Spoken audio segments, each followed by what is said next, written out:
ॐ पूर्णमद पूर्णमिदं पूर्णात् पूर्णमुदच्यते पूर्णस्य पूर्णमादाय पूर्णमेवावशिष्यते। श्री जगदम्बिकायै नमः।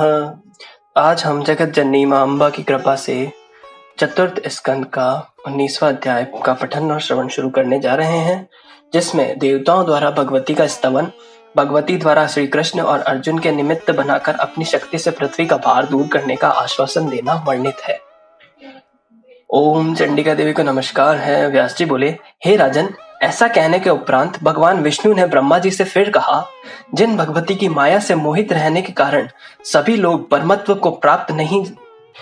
को नहीं जान पाते, उन्हीं की माया से आच्छादित रहने के कारण हम लोग भी जगत गुरु शांत स्वरूप सच्चिदानंद और तथा अविनाशी परम पुरुष का स्मरण नहीं कर पाते। हे ब्राह्मण, मैं विष्णु हूँ, मैं ब्रह्मा हूँ, मैं शिव हूँ, इसी अभिमान से मोहित हम लोग उस सनातन परम तत्व को नहीं जान पाते। उस परमात्मा की माया से मोहित मैं उसी प्रकार सदा उसके अधीन रहता हूँ जैसे कठपुतली बाजीगर के अधीन रहती है। कल्प के आरंभ में आप ब्रह्मा ने, शिव ने तथा मैंने भी सुधा सागर में उस परमात्मा की अद्भुत विभूति का दर्शन किया था। मणिद्वीप में मंदार वृक्ष के नीचे चल रहे रास मंडल में एकत्रित सभा में वह विभूति साक्षात देखी गई थी, न कि वह केवल कहीं सुनी गई बात है। अतएव इस अवसर पर सभी देवता उसी परम शक्ति, कल्याणकारी, सभी कामनाएं पूर्ण करने वाली माया स्वरूपिणी तथा परमात्मा की आद्या शक्ति भगवती का स्मरण करें। व्यास जी बोले, भगवान विष्णु के ऐसा कहने पर ब्रह्मा आदि देवता सदा विराजमान रहने वाली भगवती योगमाया का एकाग्र मन से ध्यान करने लगे।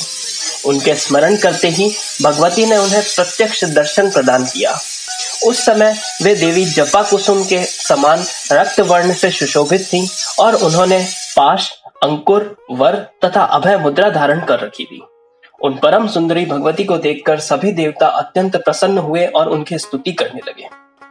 देवता बोले, जिस प्रकार मकड़ी की नाभि से तंतु तथा अग्नि से चिंगारियां निकलती है, उसी प्रकार यह जगत जिनसे प्रकट हुआ है, उन भगवती को हम नमस्कार करते हैं। जिनकी माया शक्ति से संपूर्ण चराचर जगत पूर्णतः ओतप्रोत है, उन चित स्वरूपिणी करुणा सिंधु भुवनेश्वरी का हम स्मरण करते हैं। जिन्हें न जानने से संसार में बार बार जन्म होता रहता है और जिनका ज्ञान होने से, जानने से भव बंधन का नाश हो जाता है, उन ज्ञान स्वरूपिणी भगवती का हम स्मरण करते हैं। वह हमें सन्मार्ग पर चलने के लिए प्रेरित करें। हम उन महालक्ष्मी को जाने, हम सर्वशक्तिमयी भगवती का ध्यान करते हैं। वे भगवती हमें सत्कर्म में प्रवृत्त होने की प्रेरणा प्रदान करें। संसार का कष्ट हरने वाली हे माता, हम आपको प्रणाम करते हैं। आप प्रसन्न होइए। हे दया से आर्द्र हृदय वाली, हमारा कल्याण कीजिए, हमारा यह कार्य संपन्न कर दीजिए। हे महेश्वरी, असुर समुदाय का संहार करके पृथ्वी का भार उतार दीजिए। हे भवानी, आप सज्जनों का कल्याण करें। हे कमल नयने, यदि आप देवताओं पर दया नहीं करेंगी तो वे सम्रांगण में तलवारों तथा बाणों से दैत्यों पर प्रहार करने में समर्थ कैसे हो सकेंगे।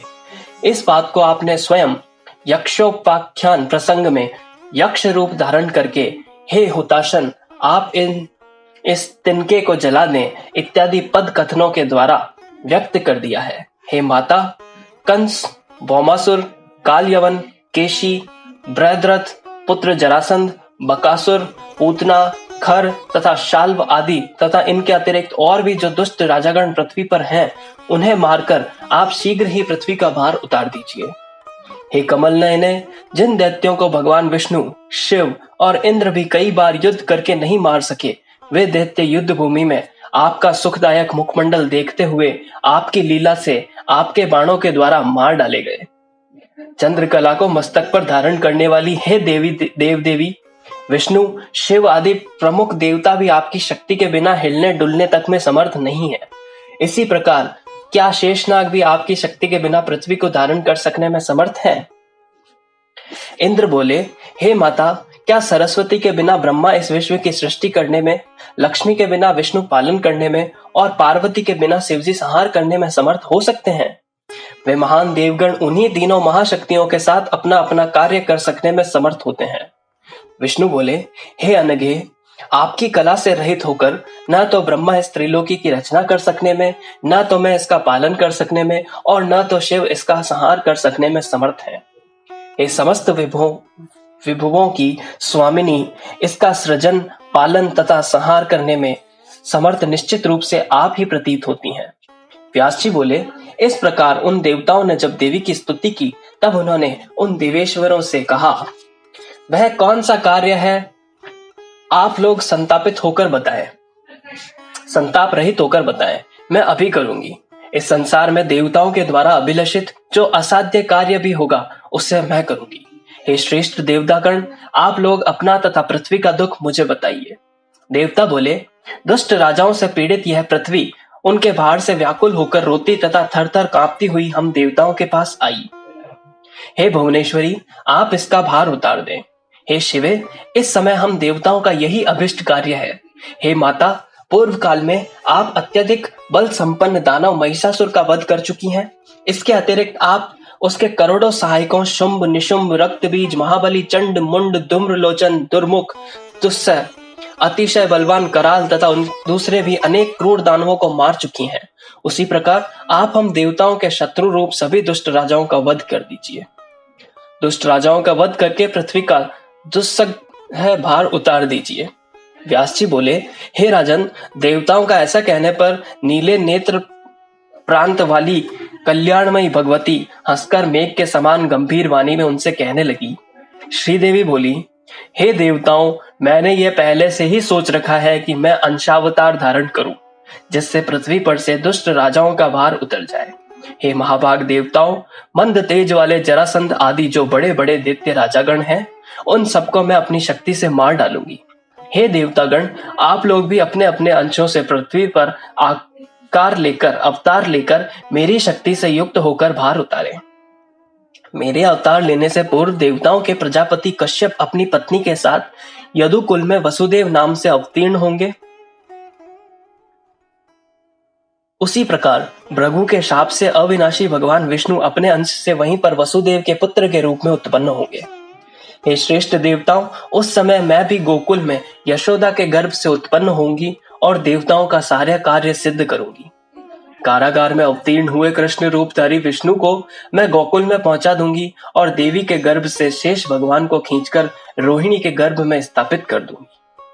मेरी शक्ति से संपन्न होकर वे दोनों ही दुष्टों का विनाश करेंगे। द्वापर के व्यतीत होते ही दुष्ट राजाओं का पूर्ण रूप से संहार बिल्कुल निश्चित है। साक्षात इंद्र के अंश स्वरूप अर्जुन भी उन दुष्ट राजाओं का बल का नाश करेंगे। धर्म के अंश रूप महाराज युधिष्ठिर, वायु के अंश रूप भीमसेन तथा दोनों अश्विनी कुमारों के अंश रूप नकुल, सहदेव भी उत्पन्न होंगे। उसी समय वसु के अंश से अवतीर्ण गंगा पुत्र भीष्म उन दुष्ट राजाओं की शक्ति नष्ट कर देंगे। हे श्रेष्ठ देवतागण, अब आप लोग जाएं और पृथ्वी पर निश्चित होकर रहें। मैं उन अंशावतारी लोगों का निमित्त मात्र बनकर अपनी शक्ति से इस पृथ्वी का भार दूर करूंगी, इसमें संदेह नहीं है। मैं क्षत्रियों का यह संहार कुरुक्षेत्र में करूंगी। असूया, ईर्ष्या, बुद्धि, तृष्णा, ममता, अपनी प्रिय वस्तु की इच्छा, स्पृहा, विजय की अभिलाषा, काम और मोह, इन दोषों के कारण सभी यादव नष्ट हो जाएंगे। ब्राह्मण के शाप से उनके वंश का नाश हो जाएगा और उसी शापवश भगवान श्री कृष्ण भी अपने शरीर का त्याग कर देंगे। अब आप लोग भी अपनी शक्ति स्वरूपा भार्याओं सहित अपने अपने अंशों से मथुरा तथा गोकुल में अवतरित हो और षाडंग पानी भगवान विष्णु के सहायक बने। व्यास जी बोले, ऐसा कहकर परमात्मा की योगमाया भगवती अंतर्धान हो गई। तदंतर पृथ्वी सहित सभी देवता अपने अपने स्थान पर चले गए। पृथ्वी भी उन भगवती को वाणी से संतुष्ट होकर शांत चित्त हो गई। हे जन्मेजय, वह औषधियों और लताओं में संपन्न हो गई। प्रजाएं सुखी हो गई, द्विज गणों की महान उन्नति होने लगी और सभी मुनिगण संतुष्ट होकर धर्म परायण हो गए। इस प्रकार 18,000 श्लोकों वाली श्रीमद् देवी भागवत महापुराण संहिता के अंतर्गत चतुर्थ स्कंद का देवों के प्रति देवी वाक्य वर्णन नामक 19वां अध्याय ओम तत्सत सत